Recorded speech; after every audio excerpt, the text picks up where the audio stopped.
Alright நண்பா. So நம்ம video start பண்ணோம் நம்மளோட பீஸ்டேன் கார்னெட் பிராக் லெஸ்னர்லேருந்து. ஸோ பிராக் லெஸ்னரோட லேட்டஸ்ட் அப்பீயன்ஸ் வந்து தெரிய வந்திருக்கு. லேட்டஸ்ட் ஃபோட்டோ நீங்கள் வந்து சொல்லலாம். ஸோ இதுதான் வந்து பிராக்கோட லேட்டஸ்ட் ஃபோட்டோ வந்திருக்கு. அஃப்கோர்ஸ் பிராக் ரிலேட்டட் நம்ம வந்து ஃபோட்டோஸ்லாம் ரீசெண்ட்லி வந்து பார்த்துன்னு இருக்கோம். ஸோ எங்கேயோ ஜிம்மில் இருக்காரு அண்ட் எங்கேயோ யாரையோ மீட் பண்ணுறாருன்னு நினைக்கிறேன். ஸோ இதுதான் வந்து பிராக்கோட லேட்டஸ்ட் ஃபோட்டோ. சரி, அப்டேட் என்ன இருக்குன்னு கேட்டிங்கன்னா, எஸ் அப்டேட் வந்து இருக்குது. ஸோ ரீசெண்ட்லி டபிள்யூ வந்து மேட்சஸ்லாம் வந்து ரேங்க் பண்ணியிருக்காங்க. So greatest SummerSlam match ever அந்த லிஸ்ட்டில் வந்து 25 இடத்துல வந்து பிராக் லெஸ்னர் வர்சஸ் கோடி ரோட்ஸ்க்கான மேட்சை தான் வந்து ஸ்டார்டிங்லேயே வச்சுருக்காங்க. 25th to 1 வரைக்கும் இருக்கும்ல அந்தமாரி. ஸோ ஸ்டார்டிங்கே பார்த்தோன்னா பிராக் வர்சஸ் கோடி ரோட்ஸ். அண்ட் நம்ம எல்லாருக்குமே தெரியும் பிராக்கோட கடைசி மேட்ச் வந்து இதுதான். பிராக் வர்சஸ் கோடி ரோட்ஸ் மேட்ச் தான் நம்ம வந்து பார்த்துருந்தோம். ஸோ அகைன் இங்கே வந்து பிராக்கை டீச் பண்ணியிருக்காங்க. ஓப்பனாக நமக்கு தெரியும் இந்த மாதிரி ஒருத்தர் வந்து கேஸில் இருக்காங்க, இல்லை டொடிவு பார்த்தோன்னா ஒருத்தரை ஒரு நேமை வந்து அவாய்ட் பண்ணோன்னா இதில் வந்து அவாய்ட் பண்ணிவிடுவாங்க, ஹைட் பண்ணிவிடுவாங்க, இல்லை இந்தமாரி லிஸ்ட்லலாம் வந்து போட மாட்டாங்க. பட் இங்கே டொடிவு பார்த்தோன்னா பிராக் விஷயத்தில் வந்து ஹெசிடேட் வந்து பண்ண மாட்டாங்க. அவங்க வந்து ஓப்பனாக காமிக்கிறாங்க, காமெண்ட்ரியில் மென்ஷன் பண்ணுறாங்க. பல வாட்டி நம்ம ஆல்ரெடி அப்டேட் வீடியோஸ்லாம் இதை பற்றி டிஸ்கஸ் பண்ணின்னு இருக்கோம். ஸோ இதெல்லாம் பார்க்கும்போது அஃப்கோர்ஸ் இதெல்லாம் வந்து ஒரு டீஸ்லாம் வந்து தெரியுது. ஸோ பிராக் வர்சஸ் கோடி மேட்ச் நடந்தது இதில் சம்மர் ஸ்லாமில். ஸோ அது மேபி பிராக்கோட கடைசி மேட்ச் இல்லை அந்த விதம் பார்த்தோன்னா இப்போது சோசியல் மீடியாவில் வந்து ரூமர்ஸ்லாம் வந்து போயின்னு இருக்குது. இது வேறு சம்மர் ஸ்லாம் வரப்போகுது அண்ட் அது ரிலேட்டட் தான் பார்த்தோன்னா இவங்க வந்து போட்டிருக்காங்க. ஸோ சம்மர் ஸ்லாம் மேபி சம்மர் ஸ்லாமில் வருவாரா அந்த மாதிரி ஃபேன்ஸோட ஸ்பெகுலேஷன்லாம் பார்த்தோன்னா போயின்னு இருக்குது. ஸோ இருக்கிற விஷயத்தை நான் வந்து ஷேர் பண்ணிட்டேன். மற்றதெல்லாம் நீங்கள் வந்து பார்த்துக்கோங்க. பைதே உங்கள் எல்லாருக்குமே தெரியும் எவல்யூஷன் 2 வந்து நடக்க போகுது. அதோட போஸ்டர் வந்து தெரிய வந்திருக்கு. உங்கள் ஸ்க்ரீனில் நீங்கள் வந்து பார்த்துருக்கீங்க. போஸ்டர் ஓகே தான், நல்லா இருக்குன்னு நான் வந்து சொல்லுவேன். பட் மேட்ச் கார்டும் நீங்கள் வந்து பார்த்துக்கோங்க, உங்கள் ஸ்க்ரீனில் வந்து இருக்குது. பைதே இப்போ லேட்டஸ்ட்டாக ஒரு மேட்சை கன்ஃபார்ம் பண்ணாங்க. IC title match. அந்த என்னது Lyra, Becky and Bayley. So இவங்களுக்கான மேட்சஸ்லாம் வந்து கன்ஃபார்ம் பண்ணியிருக்காங்க. ஃபுல் மேட்ச் கார்டு இது. அண்ட் இப்போ மூணாவது விஷயம் என்னென்னா எவல்யூஷன் ரிலேட்டட் டபிள்யூயோட ஹிஸ்ட்ரியிலே பார்த்தோன்னா one of the worst ticket selling வந்து இப்போ இந்த ஷோவோட டிக்கெட் செல்லிங் போயின்னு வந்து சொல்லப்படுது. ஆக மொத்தத்தில் டிக்கெட்டே வந்து விற்கலை. ஸோ மிஞ்சி போனால் ஒரு 5000 டிக்கெட் விற்றாலும் வந்து மானத்தை காப்பாற்றிடுன்னு தான் வந்து நான் நினைக்கிறேன். ஸோ டிக்கெட் செல்லிங் வந்து ரொம்ப மோசமாக போயின்னு இருக்குது அந்த மாதிரி வந்து சொல்லப்படுது. போஸ்டர் சொல்லும்போது என் மைண்டில் இன்னொரு போஸ்டர் வந்தது. இது சர்வை சீரிஸோட போஸ்டர். இது மட்டும் இல்லாமல் ரோமனோட படத்தில் நடிச்சுன்னு இருக்கார்ல. ஸோ அங்கே வந்து ரோமனோட கோடி கூட ஒரு கேரக்டரில் அந்த மூவியில் இருக்க போகிறாருன்னு வந்து அப்டேட் வந்திருக்கு. ஸோ ஜூயிலி அந்த மாதிரி சம்திங் ஏதோ ஒரு ரோலு. ஸோ இப்போ கோடி அண்ட் ரோமன் வந்து ஒரே மூவியில் இருக்க போகிறாங்க. ஸோ ரெஸ்லிங் ரிங்லேருந்து இப்போ பார்த்தோன்னா ஹாலிவுட்டோட ஸ்க்ரீன்லேயே வந்து இங்கே ஒரு ரைவல்ரியில் இருக்கிற மாதிரி பார்த்தோன்னா கதை வந்து போயின்னு இருக்குது. அண்ட் நம்ம எல்லாருமே வந்து இப்போ சோலோட டீமை வந்து ஸ்டில் பிளல்லைன் தான் வந்து சொல்லின்னு இருக்கோம். பட் மேபி அதை நம்ம வந்து சேஞ்ச் பண்ணுற வேண்டிய இருக்கலாம். ஏன்னா என்ன சொல்லப்படுதுன்னா மேபி இப்போ சோலோட டீமோட நேம் வந்து MFT. அது என்ன ப்ரோ MFTனா நான் அடிக்கடி சோலோட வாயிலே வந்து கேட்டிருக்கேன், ப்ரோமோலலாம் வந்து கேட்டிருக்கேன். ஸோ இப்போதைக்கு இதான் சொல்லப்படுது. சோலோட டீமோட நேம் மேபி MFT வந்து இருக்கலாம். அண்ட் இது ஓகேவான்றது நீங்கள் வந்து மறக்காமல் கமெண்ட்டில் வந்து ஷேர் பண்ணுங்கள். நாளைக்கு நம்ம வந்து மண்டே நைட் ரா வந்து பார்க்க போகிற சில தரமான மேட்சஸ்லாம் வந்து அனௌன்ஸ் வந்து பண்ணியிருக்காங்க. பென்டா வர்சஸ் செத்ரான்ஸ்க்கான மேட்ச் நம்ம வந்து பார்க்க போகிறோம். மோஸ்ட்லி இதுதான் வந்து மெயின் ஈவெண்ட்டாக இருக்கும். அண்ட் மெயின் ஈவெண்ட்டில் என்ன நடக்கும்னு கேட்டிங்கன்னா கடைசியில் உங்களுக்கே தெரியும் செத்தோட ஆளுங்களாம் வந்து பிளாஸ்ட் பண்ணுவாங்க. அந்த மாதிரி என்ன விஷயம் நடக்கும். அடித்த மாதிரி தான் அவங்க அடிச்சுன்னு இருக்காங்க. பேசிக்லி செத்தோட டீம் வந்து சிங்கிள்ஸாக வந்து ஒரு மேட்ச் வந்து பண்ண போகிறாங்க அகேன்ஸ்டாக அந்த face team. And Kairi Sane versus Roxanne Gunther வந்து அப்பியர் ஆக போகிறாரு. அண்ட் லீவ் அப்பியர் ஆகிறாங்கன்னா மேபி எவல்யூஷன் ரிலேட்டட் தான் அவங்க வந்து என்ன அனௌன்ஸ் பண்ணுவாங்க. அந்த மாதிரி வந்து முன்னாடி ராவில் பார்த்தோன்னா ஏதோ பிளான் பி அந்த மாதிரி வந்து விஷயத்தை டீஸ் பண்ணியிருந்தாங்க. மெம்பர் யாரும் வந்து ஜாயின் ஆக போகிறாங்க. அண்ட் ஆல்ரெடி நமக்கு ரூமர் தெரியும் ஈத்தன் பேஜ் அண்ட் இந்த மாதிரி நேம்லாம் இருந்தது. பட் அதுவும் வந்து ஃபேக் நியூஸ்னு நம்ம அப்டேட்லாம் பார்த்துருந்தோம். இன்னும் சில நேம்ஸ்லாம் வந்து இருக்குது. இது ஜஸ்ட் என் மைண்டில் இருக்குது. ஸோ அதை வந்து நான் சொல்லிடுறேன். ட்ரூ மேக்கன்டையர் அவர் வந்து ரிட்டர்ன் பண்ணிட்டாரு. அது வந்து எந்த வெள்ளைக்காரனும் பார்த்தோன்னா அந்த நேம் வந்து ட்ராப் பண்ணல. பட் ஏன் தெரியல என் மைண்டில் வருது ட்ரூ மேக்கன்டையர். அண்ட் நம்மளோட பவுல் ஹேமனோட ஃபேவரட் கைன்னு சொல்லுவேன் அலிஸ்டர் பிளாக். அவரும் பார்த்தோன்னா ஹைலி வந்து இதில் இருக்கார். ஸோ அவரும் வந்து டீமில் வந்து ஜாயின் பண்ணுறதுக்கு வாய்ப்பு இருக்குது. So Aleister Black, Drew, even ஒரு மூமெண்ட்டில் உங்களுக்கு ஞாபகம் இருக்கும் இவர் காதில் போய் பேசியிருப்பார் செத்து நம்மளோட கோடியோட காதில் எதுவும் சொல்லியிருப்பார். அண்ட் கோடி வர இப்போ இது ஹீல் டர்ன் பண்ணுற மாதிரி கதெல்லாம் வந்து போயின்னு இருக்குது. நீங்கள் சேஞ்சஸ்லாம் வந்து பார்த்துருப்பீங்க அவரோட ப்ரோமோவில், அவரோட ஆக்டிவிட்டியில். ஸோ அதுவும் வந்து சில நேம் போயின்னு இருக்குது. ஆனால் கோடி நான் இப்போதைக்கு செத்து கூட டீமாக பார்க்குற மாதிரி இப்போதைக்கு எனக்கு வந்து பர்சனலி தெரில.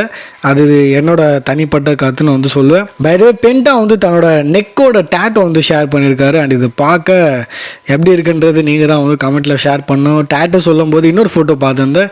யாரும் நம்மளோட டாமினிக் அடிக்கடி இப்போ டேட்டோ போட்டுன்னு இருக்காரு. அகெயின் ஒரு டேட்டோ வந்து போட்டிருக்காரு. நான் ஃபோட்டோ வேணால் வந்து காமிக்கிறேன். டாமினிக் சொல்லும்போது அவரோட அப்பா ரேமோ ஸ்டுடியோட ஒரு நியூஸ் வந்து பார்த்தேன். என்ன அவர் வந்து சொல்லியிருக்காருன்னா, ரீசெண்ட்லி அவர் வந்து டபிள்யூஇல டெபியூட் பண்ணும்போது அவர் வந்து அன்மாஸ்காக தான் வரலான்னு பார்த்தாரு, மாஸ்க்லாம் இல்லாமல். பட் வின்ஸ் மெக்மேன் பார்த்தீங்கன்னா அவரை வந்து மாஸ்க் வச்சு தான் வந்து டெபியூட் பண்ண வச்சார். ஸோ வின்ஸு அஃப்கோர்ஸ் அவர் வந்து ப்ராடக்டாக தான் பார்த்துருப்பாரு. எல்லோரும் அன்ஃபேஸாக தான் இருக்காங்க, நீ மட்டும் கொஞ்சம் மாஸ்காக இருந்தால் ஒரு டிஃப்ரெண்ட் வைப் வரும்ல. ஸோ அதனால் அவர் வந்து பிஸ்னஸ் வைஸாக அவர் யோசிப்பார், நம்ம எல்லாருக்கும் தெரியும். பட் யா சேட்லி இங்கே வந்து ரேமி ஸ்டுடியோட கனவு வந்து அன்மாஸ்காக தான் டெபியூட் பண்ணுற மாரி அவரோட ஐடியா. தென் நம்ம ட்ரூ மேக்கெட்டர் பற்றி பேசணுன்னா அவரோட new merchandise board at work actually அவர் வந்து அந்த போஸ்ட் போட்டிருப்பார்ல ரெசல்மேனியா சம்திங் ஏதோ ஒரு பேப்பரில், அப்பயே பார்த்தீங்கன்னா டிமாண்ட் பண்ணார். பட் அப்போ பார்த்தீங்கன்னா பண்ணலை. பட் இப்போ அதை வந்து இம்ப்ளிமெண்ட் பண்ணியிருக்காங்க. அண்ட் இந்த மர்ச்சன்டைஸ் வந்து வந்திருக்கு. அண்ட் ரீசெண்ட்லி அதை வந்து அவர் கலைக்கோ செஞ்சுருக்காரு. ஸோ ரொம்ப லேட்டாக பார்த்தீங்கன்னா இந்த விஷயத்தை அவங்க வந்து பண்ணியிருக்காங்க.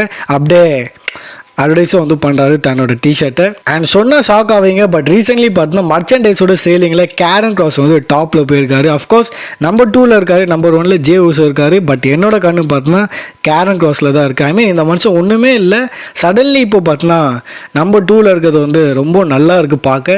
ஏன்னா ஒன்றுமே இவரை வந்து யூஸ் பண்ணல, சடன்லி இந்த மாதிரி ஃபேன்ஸ் வந்து சப்போர்ட் கொடுக்கும்போது மர்ச்சன்டைஸில் டாப்பில் இருக்காரு 2ல். இதேமாதிரி தானே ஜே ஊசோக்கும் புஷ் கிடச்சிது. ஸோ நான் நல்லா மர்ச்சன்டைஸில் போயிருந்தார், அதனால அவருக்கு வந்து நல்ல புஷ் வந்து கிடச்சிது. பார்க்கலாம் அவரோட கீழே நேம்ஸ் பாருங்கள், ஜான் சீனா, ரோமன் ரெயின்ஸு, கோடி இவங்களாம் இருக்காங்க. பட் அதெல்லாம் மீறி கேரன் கிராஸ் வந்து அவங்கள மேலே இருக்காங்கன்னா நம்ம அதை பற்றி பேசி தானே ஆகணும். And as a wrestling fans உங்களுக்கு வந்து ஒரு நல்ல நியூஸ்னு சொல்லுவேன். இந்த ரெஸ்லிங் வீக்கெண்ட் வந்து சூப்பராக இருக்க போகுது உங்களுக்காக. மண்டே நைட் ரா நடக்க போகுது, தென் டியூஸ்டே வந்து NXT நடக்க போகுது. நம்ம இந்தியாவில் கொஞ்சம் நீங்கள் தெரியும்ல, மண்டேனா டியூஸ்டே நடக்கும், அந்த மாதிரி மாற்றிக்கோங்க. ஸோ மண்டேனா ரா, டியூஸ்டே வந்து NXT, வெனஸ்டே வந்து AEW டைனமைட், தேர்ஸ்டே வந்து கொலிஷன் நடக்க போகுது ப்ளஸ் TNA, ஃப்ரைடே வந்து ஸ்மாக்டவுன், சாட்டர்டே வந்து AEW ஆல் இன் வந்து நடக்க போகுது, அது வந்து ஒரு பெரிய பேப்பரியூ. தென் வந்து சண்டே டபிள்யூட உமன்ஸோட எவல்யூஷன் ஷோ வந்து இந்த வீக்கெண்ட் உங்களுக்கு வந்து தரமாக இருக்க போது. ஃபுல் கண்டென்ட் தான். ஸோ ஜாலியாக வந்து என்ஜாய் பண்ணுங்கன்னு தான் வந்து சொல்லுவேன். அண்ட் ரீசென்ட்லி ஜான்சனோட ஒரு மூவி வரப்போகுதுன்னு நினைக்கிறேன். அதோட ப்ரமோஷனுக்குலாம் அவர் நிறைய இன்டர்வியூவில் போயிருக்காரு. அங்கே இந்தியன் ஃபேன்ஸ் பற்றி வந்து கேட்டிருக்காங்க. அண்ட் அப்படியே ஒரு தரமான ரிப்ளை வந்து கொடுத்துருக்காரு. சூப்பராக பார்த்தோன்னா ஒரு வேர்ட்ஸ்லாம் வந்து யூஸ் பண்ணியிருக்காரு. நான் சிம்பிளாக சொல்லணும்னா அவர் வந்து 2005 or 6 டைமில் பார்த்தோன்னா அவ்வளோ பெரிய ஸ்டார் கிடையாது. பட் இந்தியாவில் அவர் வந்து வந்திருப்பார். அண்ட் கிரேசி இந்தியா ஃபேன்ஸ் வந்து ஒரு பெரிய மெகா ஸ்டார் மாதிரி பார்த்தோன்னா ஜான்சனாக்கு வந்து ஃபீல் கொடுத்துருப்பாங்க. ஸோ இந்தியா ஃபேன்ஸ் வந்து அப்போவே வந்து ஜான்சனாக்கு வந்து ஒரு கோட்டு மாதிரி ட்ரீட்மெண்ட் வந்து கொடுத்தாங்க. அண்ட் ஜான்சனா இந்த மூமெண்ட்டை பார்த்தோன்னா ஒரு அன்ஃபர்கெட்டபிள் லவ்னு வந்து சொல்கிறாங்க ஃப்ரம் இந்தியன் ஃபேன்ஸ்னு வந்து ஜான்சனா வந்து சொல்கிறாரு. அண்ட் உங்களை நிறைய பேருக்கு வந்து தெரியும், ஸ்மாக் டவுனோட ஸ்டேஜ் இருந்ததில்ல, அதில் வந்து ஒரு கை வந்து குத்துற மாதிரி ஒரு பஞ்சு கொடுக்குற மாதிரி வந்து ஒரு லோகோ இருந்தது, ஐகானிக்கான அது அந்த ஒரு ஸ்டேஜ் நம்ம சொல்லலாம். அந்த கை வந்து யாருன்னு வந்து சொல்லப்படுதுன்னா ஆக்சுவலி அது வந்து பிக் ஷோவோட கைன்னு வந்து சொல்லப்படுது. ரீசென்ட்லி பிக் ஷோ வந்து இதை சொல்லியிருக்காரு. அந்த iconic SmackDown fist was actually model from his wrist அந்த மாதிரி பார்த்தா வந்து ஷேர் பண்ணியிருக்காரு. இது இத்தனை வருஷமாக இருக்குது, எனக்கே பார்த்தா இது இப்போ தான் தெரியுது. அண்டு இதை பற்றி நீங்கள் என்ன நினைக்கிறீங்க மறக்காமல் கமெண்ட்டில் வந்து ஷேர் பண்ணுங்கள். அண்ட் இப்போ ஒரு ஷேர் நியூஸ் வந்து சொல்கிறேன். ஜான்சனாக பார்த்தோன்னா இப்போ டபிள்யூவில் எத்தனை அப்பீரன்ஸ் பண்ண போகிறாருன்னா வெறும் 15 அப்பீரன்ஸ் தான் வந்து பண்ண போகிறாரு. 15 மேட்சஸ் கிடையாது, வெறும் 15 அப்பீரன்ஸ். சும்மா ரா ஸ்மாக்டவுன் அப்படி வந்தாலே வந்து சில அப்பீரன்ஸ்லாம் போயிடும். ஸோ டேஸ் வந்து ரொம்ப கம்மியாக இருக்குது. ஆனால் அவர் தான் திரும்ப சொல்லியிருக்காரு, வி ஜஸ்ட் கெட்டிங் ஸ்டார்டட் அந்த மாதிரி வந்து சொல்லியிருக்காரு ரீசெண்ட்லி. அண்ட் இது கேட்கும்போது கொஞ்சம் மண்டை சொல்லிடுற மாதிரி தான் இருக்குது. வி ஜஸ்ட் கெட்டிங் ஸ்டார்டட்னா இன்னும் கொஞ்சம் எக்ஸ்ட்ரா நாள் இருப்பாரான்னு கேட்டிங்கன்னா இல்லை, அது அவர் ஓப்பனாகவே சொல்லிட்டாரு. இந்த டிசம்பர் தான் அவர் வந்து கடைசியாக இருக்க போகிறாரு. So we just getting started அவர் சொல்லியிருக்காரு. இருக்காருன்னா இங்கே மேபி அவர் வந்து மீன் பண்ணுறது இனிமேல் தான் பெரிய சம்பவங்களை வந்து அவங்க நமக்கு வந்து தர போகிறாங்க அந்த மாதிரி கூட நான் நினைக்கிறேன். அண்ட் இப்போ வந்து பேசுவோம் ட்ரைவல் சீஃப் ரோமன் ரெயின்ஸ் பற்றி. பை த வே இன்னும் வீடியோக்கு லைக் பண்ணலாம், ஃபஸ்ட்டு லைக் போட்டுக்கோங்க. சேனலை சப்ஸ்கிரைப் பண்ணாதவங்க சேனலை சப்ஸ்கிரைப் பண்ணிக்கோங்க. ஓகே, ஆரம்பிப்போம். ஸோ ரோமன் ரிலேட்டட் அஃப்கோர்ஸ் உங்களுக்கு சில நியூஸ்லாம் தெரிஞ்சிருக்கும். அவர் வந்து ஏன் இவ்வளோ லீவில் இருக்காருன்னா, ஸோ ரோமன் அண்ட் அவரோட ஒய்ஃப் பார்த்தீங்கன்னா ஒரு நியூ பேபியை வந்து இந்த வேர்ல்டுக்கு வந்து கொண்டு வர போகிறாங்க. ஐ மீன் நான் அவங்களோட டேர்மில் சொல்கிறேன். ஸோ நியூ குழந்தை வந்து பிறக்க போதா பிறந்துச்சான்றது என்னால் சொல்ல முடியல. பட் ஆல்ரெடி 5 இருக்குது அண்ட் இப்போ இது 6ஆவதுன்னு நினைக்கிறேன். ஸோ அதுக்காக நம்ம கங்க்ராச்சுலேஷன் பண்ணிக்கலாம். பிளட் லைன்னாலே பார்த்தீங்கன்னா ஏடகூடமாக தான் இருக்கும். பையோ நம்ம அப்டேட்டுக்கு வரும். ஸோ அப்டேட் என்னென்னா, நம்ம எல்லாருக்கும் தெரியும் சம்மர்ஸ்லாம் முன்னாடி அவர் வந்து வர போகிறாருன்னு நம்ம பல வாட்டி அப்டேட் பார்த்துட்டோம். இப்போ வந்து எங்கே அவர் ரிட்டர்ன் பண்ண போகிறாருன்னா, இந்த சாட்டர்டே நைட் மெனு ஷோ நடக்க போதில்ல, அந்த ஷோவில் அவர் வந்து ரிட்டர்ன் பண்ணுறதுக்கு வாய்ப்பு வந்து ரொம்ப ரொம்ப வந்து அதிகமாக இருக்குன்னு வந்து சொல்லப்படுது. ஏன்னா அந்த ஷோ வந்து ரோமன் ரெயின்ஸோட ஹோம் டவுனில் வந்து நடக்க போகுது. எஸ், அவரோட ஊரில் வந்து நடக்க போகுது. ஸோ இதனாலே பார்த்தா சான்சஸ் பார்த்தா இன்னுமே அதிகமாக இருக்குது ரோமன் வந்து ரிட்டர்ன் பண்ணுறதுக்கு. ப்ளஸ் செத்தோட மேட்ச் கூட இருக்குது அந்த ஷோவில், செத் வர்சஸ் LA நைட். ஸோ இதுதான் பார்த்தா ஒரு கதை வந்து போயின்னு இருக்குது. So look like finally trivial chief Roman Reigns வந்து அப்பியர் ஆக போகிறாரு.